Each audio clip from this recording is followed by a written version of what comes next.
بسم اللہ الرحمن الرحیم والصلاة والسلام علی رسول الامین وعلی آلہ الطیبین واصحابہ الطاہرین وبعد۔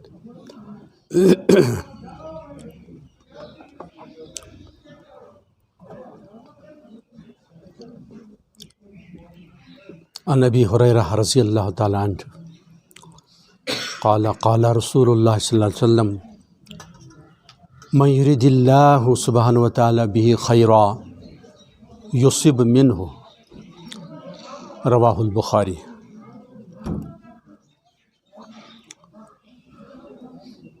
حضور صلی اللہ علیہ وسلم کا ارشاد ہے، اللہ سبحانہ وتعالی جس بندے کے ساتھ خیر اور نوازش کا معاملہ کرنا چاہتے ہیں، یصب منہ، تو اسے آزماتا رہتا ہے۔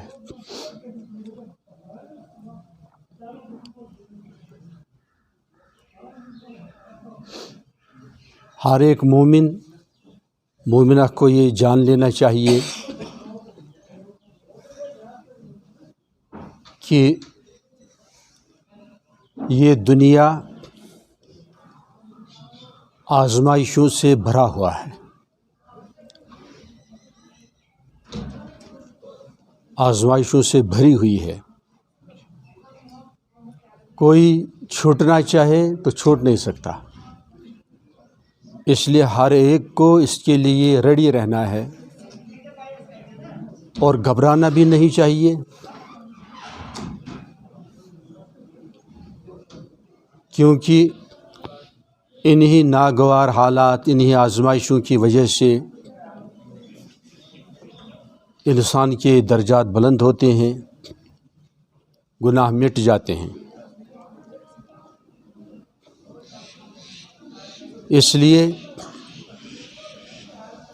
بہت ہی عظیم الشان جوہر دولت جس کی حضور صلی اللہ علیہ وسلم نے تعریف فرمائی ہے، خیروں و اوسع سے، وہ ہے صبر۔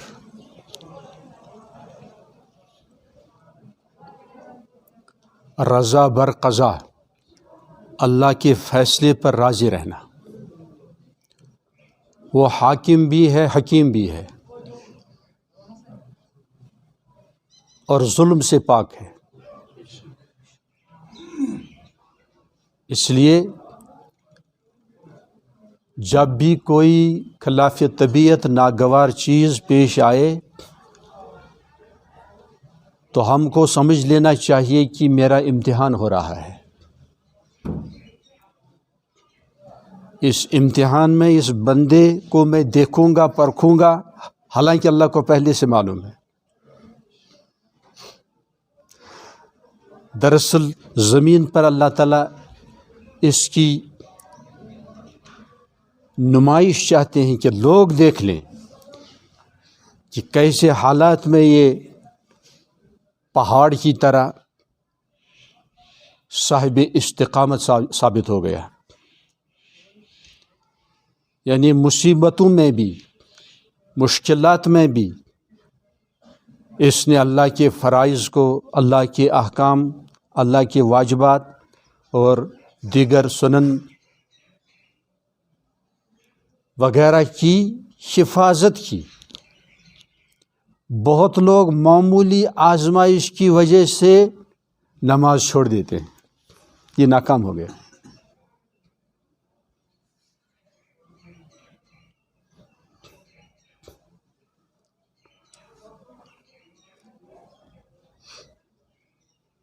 اور بہت نماز پڑھنے والے، نوافل پڑھنے والے، چونکہ ان کو یہ چیز معلوم نہیں ہے کہ اللہ کے فیصلے پر راضی رہنا ضروری ہے۔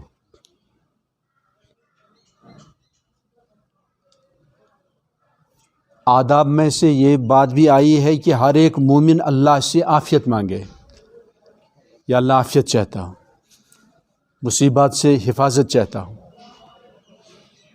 تو بہت دعائیں مانگنے کے باوجود پھر بھی اگر کوئی مصیبت پیش آ جاتی ہے تو اس مصیبت میں مومن اور مومنہ کو بہت زیادہ تحمل کرنا چاہیے، صبر کرنا چاہیے، اپنے عظیم اجر پا لینے کے لیے۔ اس لیے قرآن کریم میں یہ آیت پاک وارد ہوئی ہے، انما یوفی الصابرون اجرہم بغیر حساب۔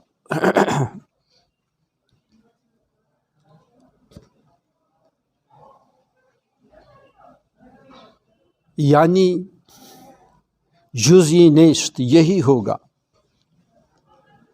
کہ جو بہت صبر کرنے والے ہیں حالات زندگی میں، ان کو پورا پورا اجر دیا جائے گا بلا حساب، کاؤنٹ لیس۔ صبح تا شام ہر مومن کو صبر کے حالات درپیش آتے ہیں۔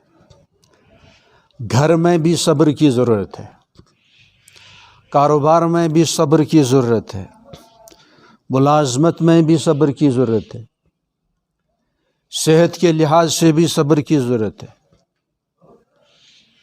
کوئی عزیز گزر گیا، صبر کی ضرورت ہے۔ خدا نخواستہ سخت تکلیف ہے، صبر کی ضرورت ہے۔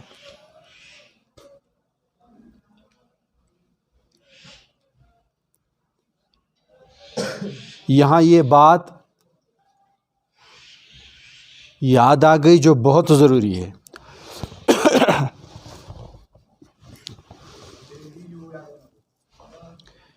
کہ سب سے زیادہ فکر ایمان کی ہونی چاہیے،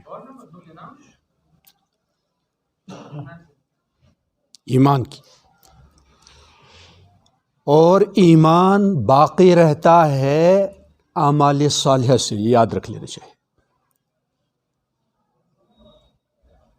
ایمان کے ساتھ ساتھ اگر اعمال صالحہ کوئی نہیں کرتا ہے، بہت ممکن ہے کہ یہ ایمان رخصت ہو جائے گا۔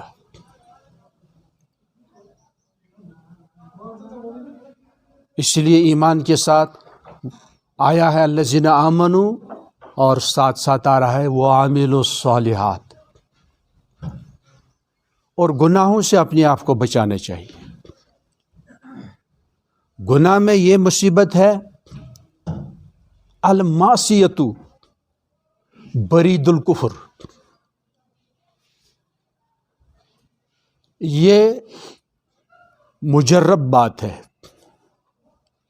غالباً یہ حدیث نہیں ہے، یہ شیخ جیلانی رحمۃ اللہ کسی اور بزرگ کا ارشاد ہے، المعصیۃ برید الکفر، گناہ اور پھر بار بار کرنا، یہ کفر کا پیغام ہے۔ کیا ہے؟ یعنی اللہ بچائے، جب کوئی بار بار کوئی بھی گناہ کرتا ہے تو ایک ٹائم ایسا آ جاتا ہے کہ یہ کہتا ہے اس میں کچھ حرج نہیں، یعنی پہلے ضمیر اس کو جھنجھوڑ دیتا تھا، برا بلا کہتا تھا، اب وہ تھک گیا، وہ بیٹھ گیا، نفس لوامہ میں بیٹھ گیا، اب نڈر ہو کر یہ گناہ کر رہا ہے، اور یہی کفر کی علامت ہے۔ ایمان کی حالت میں جب مومن گناہ کرتا ہے تو کانپتا ہے، ڈرتا ہے، روتا ہے۔ یہ چیز ختم ہو گئی تو لگتا ہے کہ ایمان چلا گیا ہے۔ اسی لیے گناہوں سے بچنا چاہیے، کمال ہے نافرمانیوں سے بچنا۔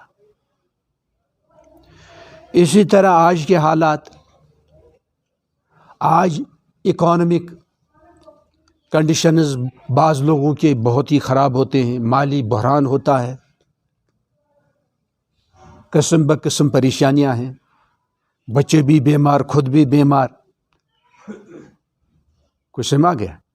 اس میں ایک چیز یاد رکھنی بہت ضروری ہے.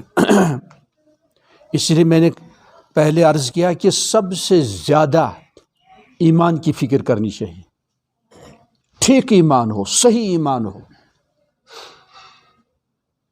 اور اس کے لیے ضروری ہے دلائل بھی وغیرہ بھی.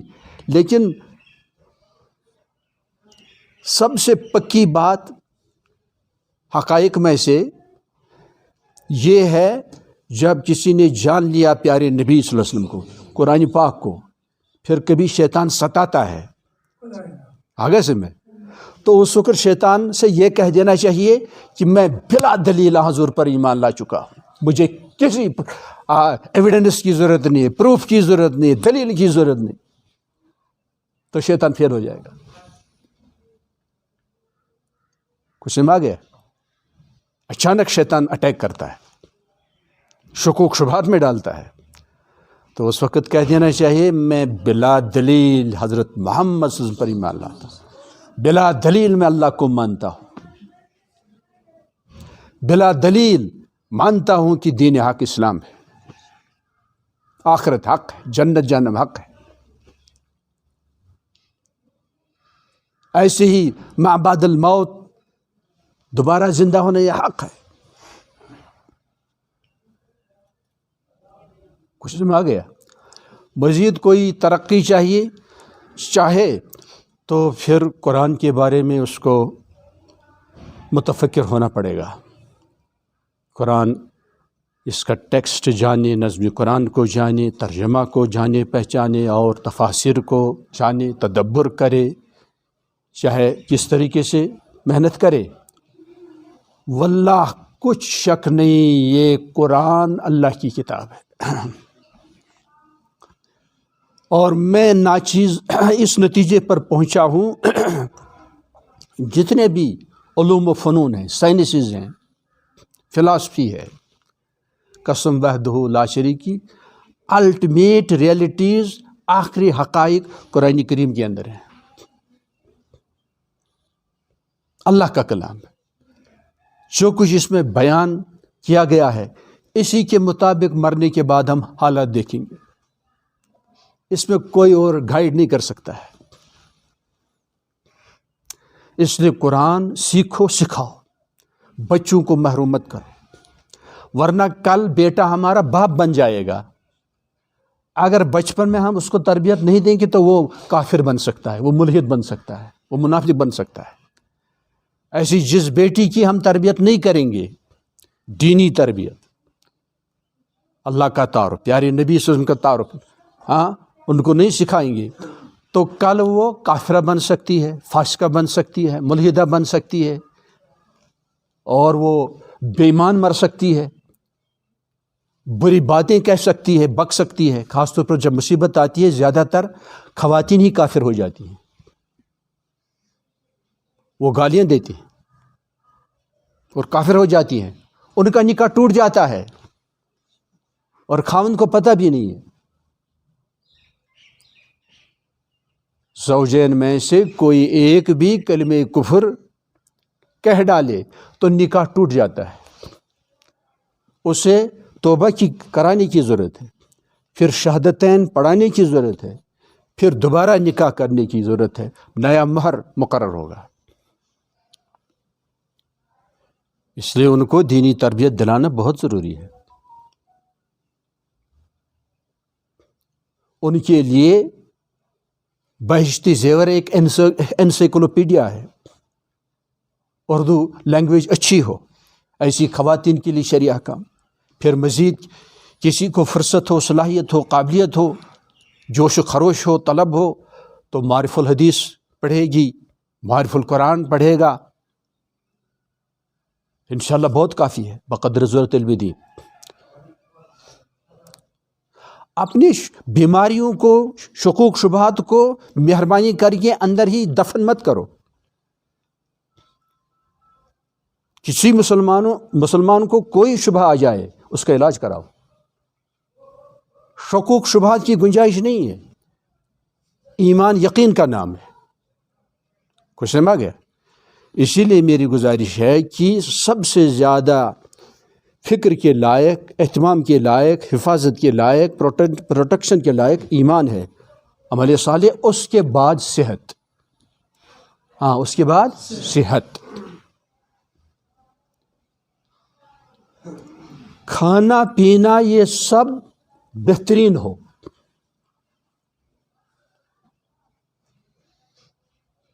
مثلا سردیوں کے ایام میں پیٹ بڑھ کر چاول نہیں کھانے چاہیے، بہت زیادہ گوشت نہیں کھانا چاہیے، بہت زیادہ مچھلی کا استعمال نہیں کرنا چاہیے، حدود میں رہنا چاہیے اگست میں، ورنہ وزن بڑھ جائے گا، اندرونی طور پرابلمز درپیش آ سکتی ہیں اور ہلاکت خیز مصائب پیش آ سکتے ہیں. جتنا کوئی ہلکا پھلکا کھائے پیے اور اس کے نتیجے میں اس کا جسم بھی ہلکا پھلکا ہوگا تو وہ انشاءاللہ طویل عمر گزارے گا، بیماریوں سے بہت حد تک مبرہ. جو بہت زیادہ کھاتا رہتا ہے اس کا ویٹ بڑھ جاتا ہے، ایسے لوگ ہارٹ فیل ہو جاتے ہیں. ان چیزوں کی طرف ہماری توجہ نہیں ہے. اسلام اس جانب بھی بہت زیادہ زور دیتا ہے. ہمارا جسم اللہ کی امانت ہے، اسی چیز کو استعمال کیا جائے جو اس کے لیے مفید ہو، موافق ہو. اس چیز سے پرہیز کیا جائے جو اس جسم کے لیے مہلک ہو. ٹھیک ایمان کے لیے ٹھیک صحت کا ہونا ضروری ہے.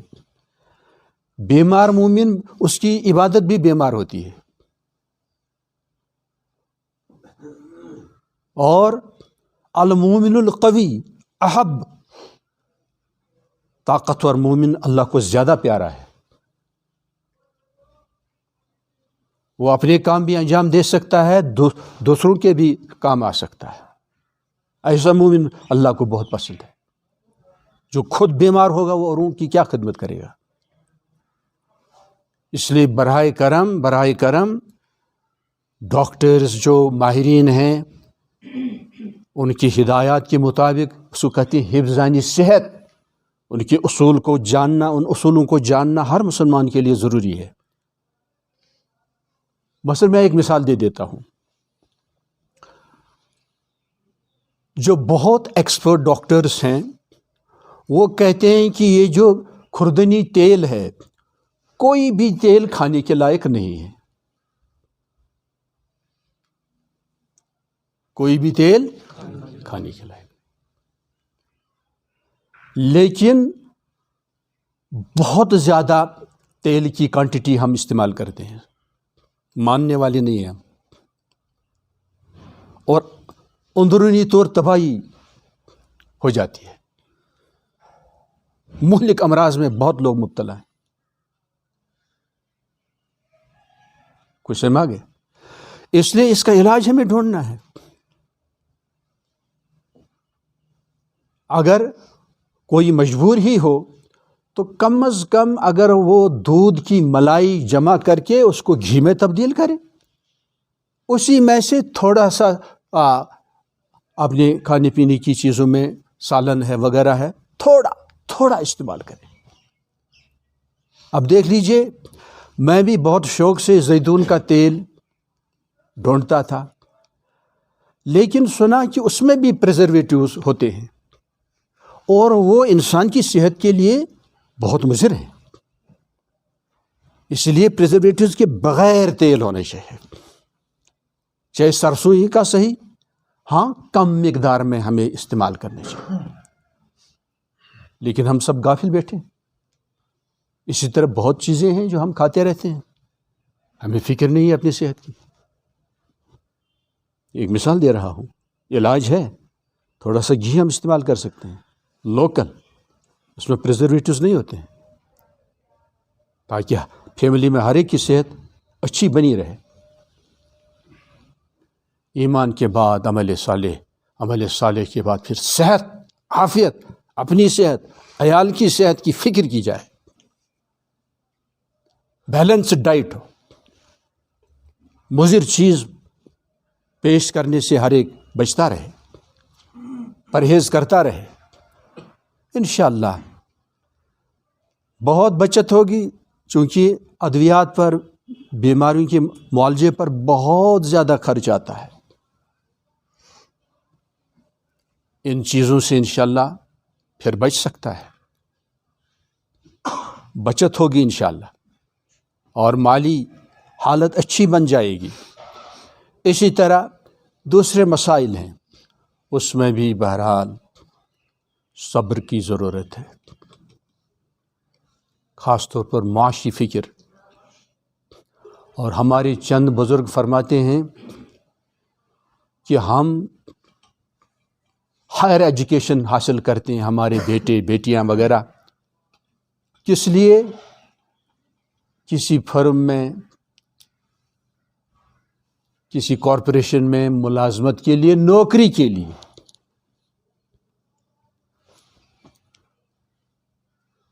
آگے سے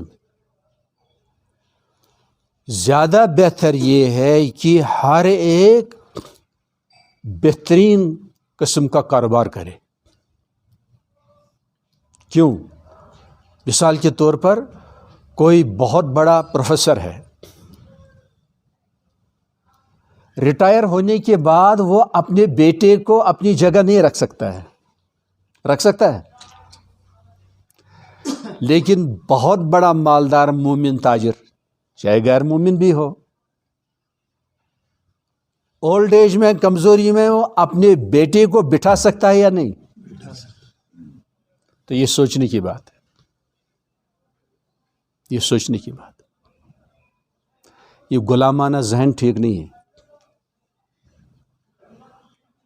ہاں ضرورتاً کچھ دیر کے لیے کیا جا سکتا ہے، لیکن اپنے پاؤں پر کھڑا ہونا ہے. اور تجارت میں 100% دیانتداری کے ساتھ ہر مومن کاروبار کرے، تجارت کرے. 100% دیانتداری بہت کم ہے ہمارے اندر. صادق الفعل بھی ہو، صادق القول بھی ہو. فریب، دھوکہ بازی یہ گناہ کبیرہ ہے، اور ایک ہی گناہ کبیرہ جہنم میں لے جانے کے لیے کافی ہے. دھوکے سے جو کمایا وہ حرام ہے، اس کا محاسبہ حساب ہوگا. کسی کا حق چھین لیا تو واپس کرنا ضروری ہے، معافی مانگ لینی ضروری ہے. یہاں پرسانی حال نہیں ہوا، وہاں ہوگا. اس لیے میری گزارش ہے کہ اپنی صحت کی فکر کریں. جس کو گنجائش ہو کم از کم 3 مہینوں کے بعد، 6 مہینوں کے بعد اپنا ٹیسٹ کروائے، جو ضروری ٹیسٹ ہوتے ہیں، لپڈ پروفائل جسے کہتے ہیں، آگے سے میں، تاکہ پتہ لگے کہ میری صحت کی پوزیشن کیا ہے، کس چیز سے مجھ کو پرہیز کرنا ہے اور کس سے نہیں. ورنہ غفلت میں وہ مرض انتہا کو پہنچ چکا ہوتا ہے، پھر علاج سے کچھ نہیں بن پاتا. اللہ دونوں قسم کے نقصانوں کو ہم سے دور رکھے، اور ہر کسی قسم کی آفت سے، مصیبت سے ہم کو محفوظ فرمائے، اور دو جہاں میں ہمیں سعادت عظمیٰ نصیب فرمائے. والسلام علیکم ورحمۃ اللہ وبرکاتہ.